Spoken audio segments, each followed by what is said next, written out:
So, you're all set for what should be a really satisfying DIY project. You've got your brand new laminate planks, the room is totally clear, and you are ready to transform this space. But then, it happens.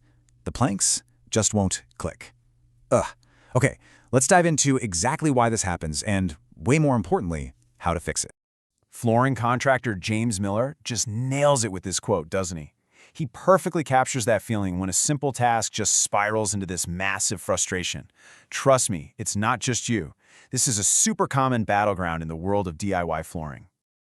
Okay, so before we jump into the solutions, we have to play detective for a minute. The very first step is to figure out what's actually causing the problem. Because, more often than not, your laminate isn't trying to be difficult, it's just a little misunderstood. This is the big question, right? Is the problem with the plank itself? Or maybe the subfloor underneath it? Or, and this happens, could it just be your technique?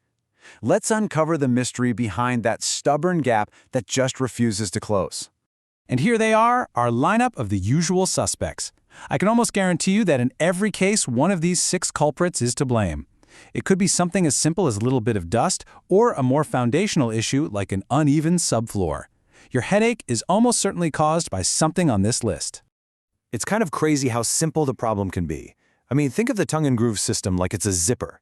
If you get even a tiny piece of lint stuck in the teeth, that zipper is not going to close, right? Well, the exact same principle applies here. That little speck of debris is a total roadblock. All right, investigation is over. Now it is time to open up the toolkit and get to the solutions. And the good news here is that most of these issues have really straightforward, actionable fixes that you can do like right now.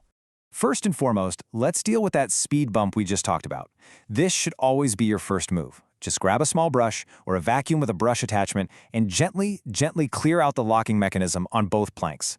It's such a tiny task, but it makes a massive difference. The most important thing on this entire slide is step 4. Don't force it. Seriously, laminate planks are like puzzle pieces. They have to line up just right. If you feel any resistance, pushing harder is only going to damage the edges. So just lift it back up, check your angle, and try again. Patience is your best friend here. Now, if you think moisture or damage might be the issue, you're going to need a different approach. If the planks seem a little swollen from humidity, sometimes all they need is more time to acclimate to the room. For small nicks, you might get away with sanding them down. But you have to be honest with yourself. If a tongue or groove has a significant chip in it, it's so much better to just set that plank aside and grab a new one. So now that we know the fixes, let's talk about the real pro move, preventing these issues from ever even starting. A little bit of prep work before you lay that first plank can save you hours and hours of frustration later on. This number, 48 hours, is completely non-negotiable. You have to let your unopened boxes of laminate flooring sit in the room you're installing them in for at least 48 hours. Why? Because the wood fiber core of each plank needs to expand or contract to match that room's specific temperature and humidity.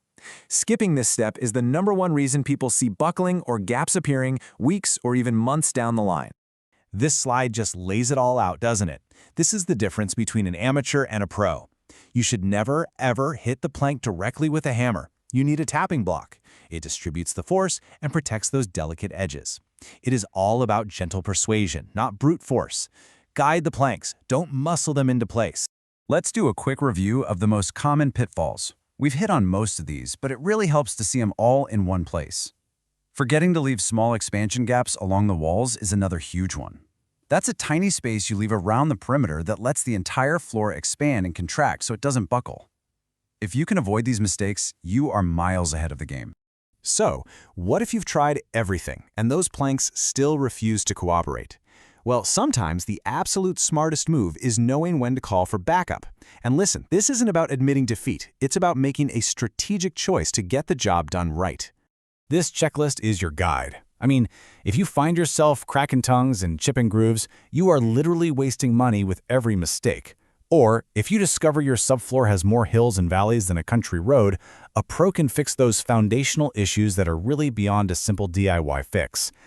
And at the end of the day, this is what you're paying for. You're not just paying for labor, you're paying for experience, for efficiency, and for the peace of mind that comes from knowing your beautiful new floor is secure, level, and installed correctly to last for years to come. And that really is the main takeaway here. Getting that satisfying final click is about both of those things. It definitely requires the patience to not force things, but that patience becomes so much easier when you've done the proper preparation, acclimating the wood, cleaning the joints, and leveling the subfloor. Get the prep right, and the patience just naturally follows.